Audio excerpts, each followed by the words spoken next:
Please రా మీకు దండం పెడతారా, నన్ను ఒక్కసారి ఎమ్మెల్యేగా ఒక్కసారి పంపించండి రా అని మాట్లాడుతూ నన్ను గెలిపిస్తే నా స్నేహితుల ద్వారా అయినా సరే ఇక్కడ హాస్పిటల్ కడతా, వచ్చే జగన్ ప్రభుత్వం వచ్చేస్తే గవర్నమెంట్ నుంచి కట్టరా అంటే మీ మనసుకు కూడా ఎట్టా కొట్ట.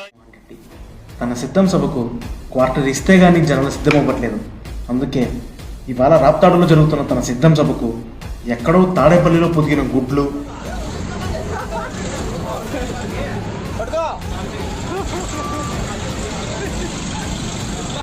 రాయల్ ప్యాలెస్ బొడ్డీలు ఇచ్చి మరి ప్రజలను బలవంతంగా తరలిస్తున్నాడు వైఎస్ జగన్మోహన్ రెడ్డి.